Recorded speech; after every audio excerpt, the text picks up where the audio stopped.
going on the Upper Dells boat tour. Oh, you got the back.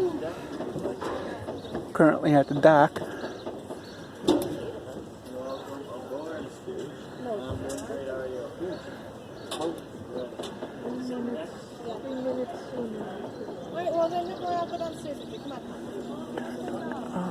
That's the push button. Oh, you want to sit here? Can we sit back there? Right there? Okay. Right with that lady. Can we sit here too or no? Yeah.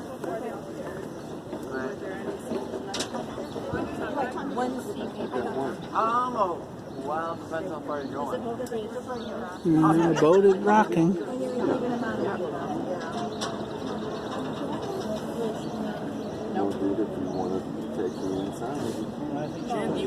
Oh, this is up there is street level. They're going to be planning on going someplace, you know. Hey, you get on the water side and things like that. That's way worse than this. This looks like a water taxi coming through. I'll go down. No, that's a private boat. How to use them. So, here's the top deck. You'll find those life jackets in those two large crates on either side of the back deck. If you do find yourselves on the bottom, there are plenty of large wooden bench seats up front, and those flip forward, you can find the life jackets in there. Now, I say 4 feet over your head. Strap goes around the back, clips on the D-ring in front, and you are set to float the Wisconsin River in style. I've never used these in over 160 years of giving tours. And we're not planning on starting that today. In case you're wondering, I do age quite gracefully. But still great to point out where they are, how to use them, stuff like that. We're going to get going here.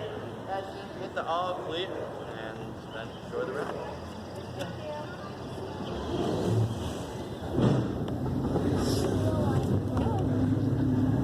I don't know if you can see the boat.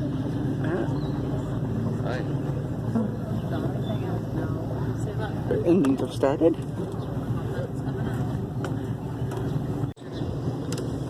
Okay, got a boat coming in.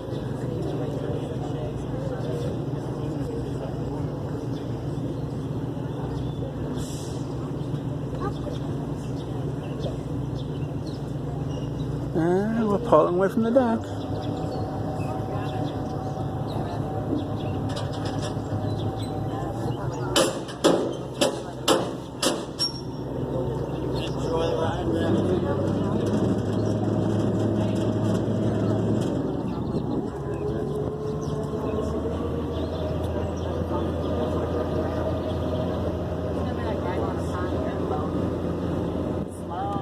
Leaving dock 2.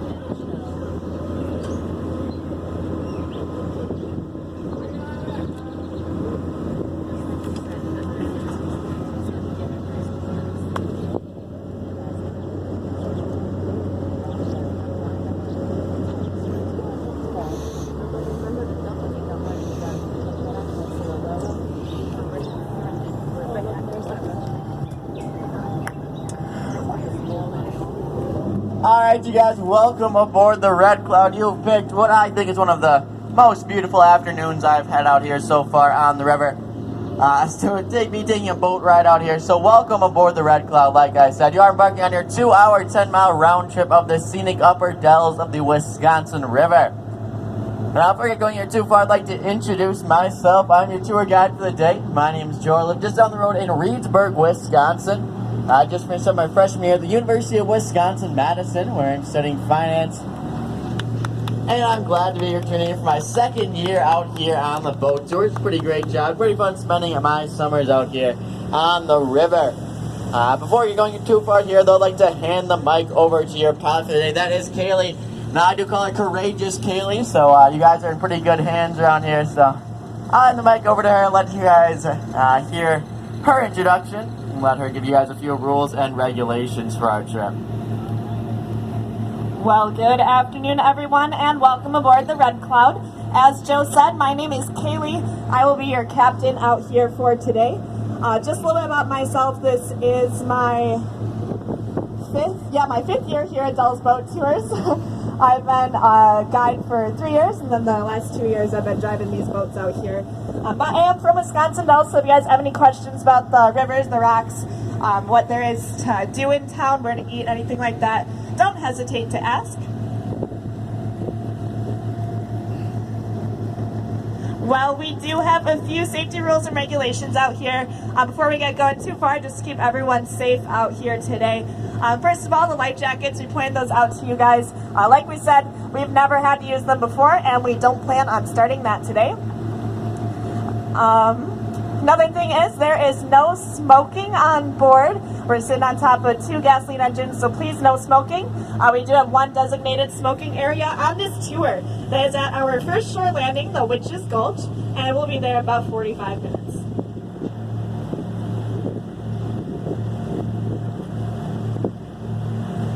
Another thing is, while the boat is in motion, you know, the Red Cloud, we're on water, she might rock and sway from time to time, so please remain seated while the boat is in motion. If you would like to stand up to get a better look or a better picture, that's completely okay, we understand. As it is a scenic tour, just please return to your seat right away after, and do make sure that everyone around you can see what is being pointed out. And the last thing is, we do humbly request that while either Joe or myself is on the microphone, that you keep your conversations down to a minimum. Don't talk on the cell phone. We just want to make sure that everyone around you can hear what's being said. It's like if you go to a play or a movie, it can be difficult to hear if everyone around you is speaking. So if you could hold those conversations down until there's a break in the commentary, I do think everyone around you would really appreciate it.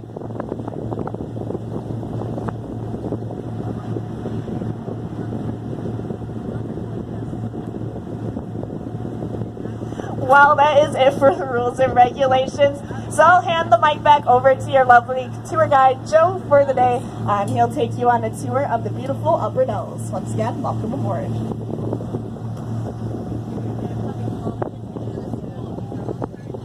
Nice cool breeze blowing. Now it's moving. Alright, It you is a guys. hot Well, day. first of all, this is the Wisconsin River that you're riding on today. Now, the Wisconsin River gets its headwaters up in a lake known as Loch Viewed is there, or Lake of the Desert. That's up on the northern Wisconsin-Michigan border, and then winds its way diagonally at 435 miles through our state, emptying the Mississippi River in the southwest corner, about 3 miles south of Prairie du Chien, Wisconsin, and Wyalusing State Park. Now, that 435-mile trip does make it the longest river in our state, and actually the longest state-contained river in the nation. It does also drop about 1,000 feet in elevation over that 435 miles, so that flow is controlled by 27 dams. Now, 21 of those are hydroelectric, and 6 of those are flood control, but the very first one of those was built back here in Wisconsin. Now, so it was just to the left of your docks as we left here. That is the Kilbourne Dam. I'll point out for you guys again on our way back downriver, but the Kilbourne Dam was the very first dam built on the Wisconsin River. It was built back in 1909, and it is a hydroelectric dam. Now, when it was first built, it created more electricity than could be used here in Wisconsin, so most of the electricity was sent to Milwaukee, where it powered the streetcars there.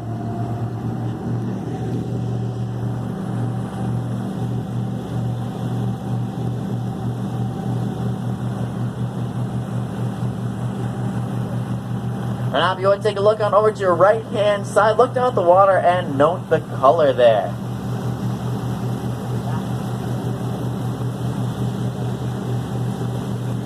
And now take a look on over to the left-hand side of the boat, and you look down at the water and note the color over there. As you may notice, that is the same color. Now that muddy brown color does not come from mud or pollution, as one might believe. That actually occurs in the river naturally. Farther upstream, the Wisconsin River runs through tamarack and oak swamps. Now, tamarack trees in those swamps secrete an acid known as tannic acid or tannin into the river. Now, tannic acid kind of sounds kind of nasty, but it actually is completely harmless. It's actually the natural dye for a lot of common drinks, such as coffees, teas, Coca-Colas, root beers, or, of course, what I drank an entire bottle of before this tour, Jack Daniel's whiskey.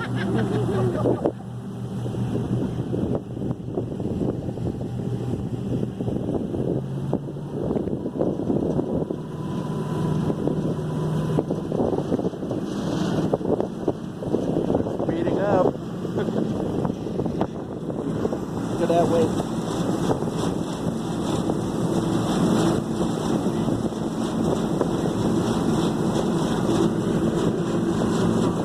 first rock points of interest are approaching us ahead of the boat. If you take a look out in front of us here, you can see a large cliff on either shoreline. Now those form what are known as the jaws of the Upper Dalles. And now over there ahead on your right hand side, you will find what is known as High Rock at 65 feet tall. And Robert, if you could please wave and say High Rock. High Rock. And then over on the other side at 75 feet tall, you'll find Romance Cliff. Now the jaws of the Upper Dalles do get their name because they do welcome to this area, but they also form a couple of other important points of interest. Now, first of all, you'll find the deepest point in the entire Wisconsin River between the jaws, just over near Romance Cliff there. You'll find a point that's 110 feet deep. Now, it's much deeper than most of the channel will be traveling along today. It's usually about 50 to 60 feet deep here. But again, that's 110 feet deep. Now, also, as we pass through the jaws there, we will be passing through the point where 4 Wisconsin counties meet. Now, those counties are Sauk, Adams, Columbia, and Juneau. Did you know that?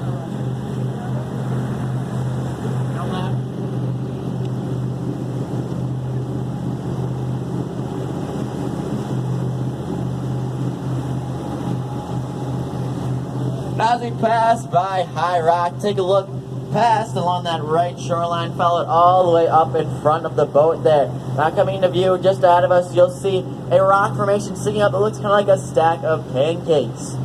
Now, it's almost directly ahead of the boat here along that right shoreline. It's actually known as Chimney Rock. Gets its name due to its resemblance to a stick and mortar chimney of the early frontier days, as the second most photographed rock formation here in the Upper Dalles. Chimney Rock, again, is just up to your right-hand side. They're about at a 2 o'clock position now. As we pass by, you can see that it's completely separated from the shoreline. That's a great example of the wind, frost, and water erosion that happens here in Wisconsin Dells. Now, keep on that right shoreline all the way up in front of the boat once again. You'll see an exposed cliff face straight ahead of us. Now, that really is a cliff face. We look closely to the profile of a man. There's some eyes formed by the slit to the top, a large nose there, and a small slit there for a mouth. Now, that's known as Black Hawk's profile. Gets its name after the leader of the Fox and Sauk tribes, Geronimo. I'm kidding, it's named after Black Hawk. It's quite well known in these parts. But now Black Hawk's profile, as well as Romance Cliff, High Rock, all the rest of these wonderful rock formations you'll see along your tour today are made of a pretty neat type of stone that is Potsdam or Cambrian sandstone. Now, Potsdam sandstone was formed about 500 million years ago during the Cambrian period. That's actually some of the oldest exposed bedrock on the face of the earth. It's also only found 4 places in the world. Those places are Potsdam, Germany, where it gets its name, Zurich, Switzerland. There's a small deposit in upstate New York, but the largest deposit by far is actually right here in Wisconsin Dells. Now, this rock does have a few unique qualities. First of all, it's very porous. That means it kind of acts like a sponge. It soaks up water and nutrients in the river and stores it there in the sandstone. It's also very soft and crumbly. You can actually see evidence of this along your shores. Take a look into those cliffs. There are trees growing directly out of the rock. Now, those trees can dig their roots about 40 to 50 feet down into that soft sandstone and soak up the water and nutrients stored there. Now, any water not soaked up by the tree's roots does evaporate, and this creates a natural cooling effect, which you might even feel already. It's usually about 5 degrees cooler out here on the river, but you should definitely be able to feel it at our first stop of Witch's Gulch. Now, when you walk through that glacial meltwater canyon, the cliffs come up right next to you, and you can feel a 10 to 15 degree temperature drop on a hot day like today. Now, that natural air conditioning effect does have some evidence of its results here in this climate.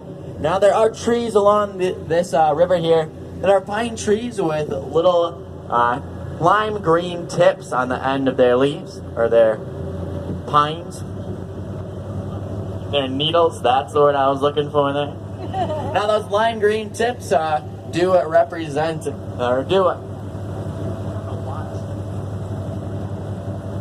those lime green tips do tell you that those are Canadian hemlock. Now, those Canadian hemlock don't usually grow around this area. They usually only grow about 200 miles north of here.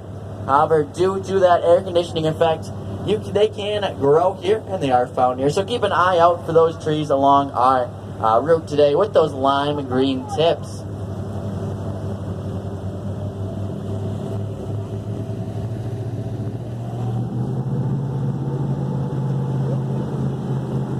But these rocks are also responsible for the naming of the dells. Now you might wonder, what is a dell? And I really should be asking, who is? Adele's a pretty famous British pop singer. You might have heard of her.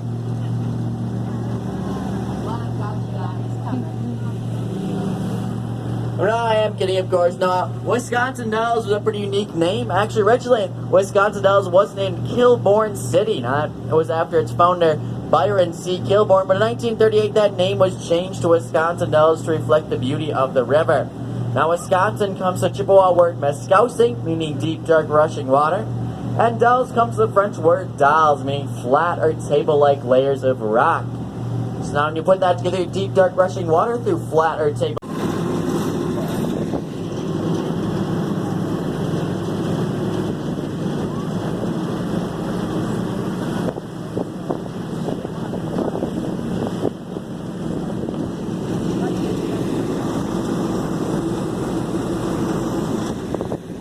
But now if you take a look up ahead of you along that left-hand shoreline, you'll see a rock formation sticking out of the cliff there. Now, about 60 yards upstream from that, you'll see another rock formation sticking out about the same size, shape, and with the same vegetation there. So due to those similarities, we do call those the twin sisters. We're quite fond of naming our rock formations here. That's why over on your left-hand side at the moment, you will find Kate, and her sister 60 yards upstream there is known as Duplicate. Now, some of you guys back there in the back did not laugh at that one. It's all right. Maybe you think a little more masculine. Well, in that case, we call them Pete and George.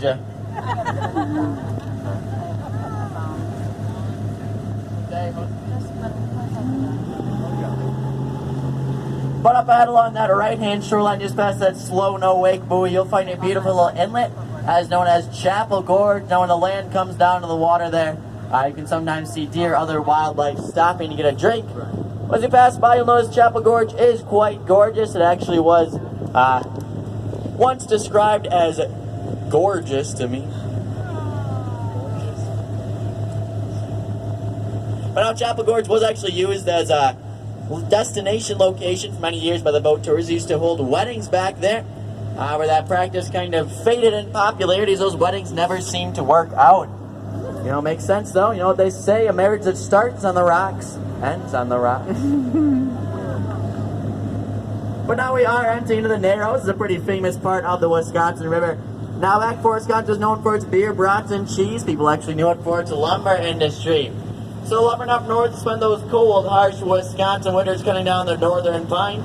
They'd form those logs into lumber rafts over 100 feet long, load them up onto those rafts, and send them down the Wisconsin River. Out there, they'd meet up with the Mississippi and head all the way down the nation towards New Orleans, and they'd sell their lumber along the way. Now, that was quite the long journey. However, the most dangerous part of that journey was where you are now in the Narrows of the Dalles. Now, that's because before the Kilbourne Dam was built in 1909, this water is about 20 feet shallower. It ran about 35 miles per hour. There are whitewater rapids, rocks sticking out, whirlpools. But most dangerous of all is what lies directly ahead of the boat now. That is that 90-degree turn known as the Devil's Elbow. Now, this area was quite dangerous. Many lumber raftsmen lost their lumber, their raft, or even their life on that corner. So eventually, a new profession sprung up. Now, that profession was known as the Standing River Pilots. There were 4 Standing River Pilots, and they were experts on this area. So they went upstream until the lumber raft came through. They'd jump on that raft and help the lumber navigate their way safely through the Narrows. Now, over to your right-hand side at the moment is a great example of those lime green tipped trees that I was trying to explain to you earlier. But now, as I was saying, there were 4 Standing River Pilots on the Dalles here. The most famous was a man by the name of Leroy Gates. Now, Gates earned his fame not just from his skill as a lumber pilot. He did claim he never lost a man or a raft on this river, but he really earned that fame from his showmanship. He was known to dress up in a suit and a top hat to take those rafts downriver. But he actually left us his business card or something called the first billboard of Wisconsin Dells. Now, as you round this corner, you'll be able to see that billboard. It's actually carved into a cliff face on your left-hand side, coming into view in just a moment. I'll point out to you. But if you take a look up ahead now along your left-hand side, it's just coming to view about 5 feet of the water just to the left of that lowest hanging branch along that cliff on your left side. It's kind of hard to see there. You might be able to pick out a letter or two etched into the rock.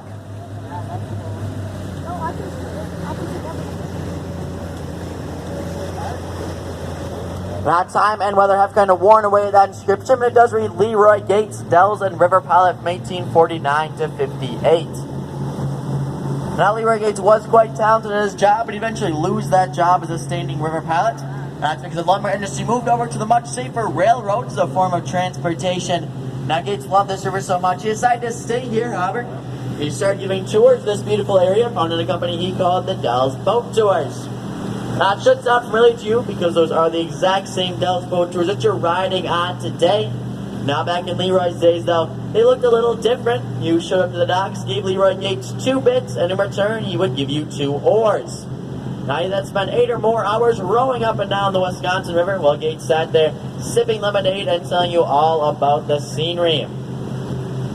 Now, I do tend to think our tours are slightly more accommodating these days, but as a tour guide, I really don't think that sounds too bad. But now, coming up ahead along your right-hand side, you'll notice a kind of a crack heading up into the cliffs there. Black Hawk Island here behind us.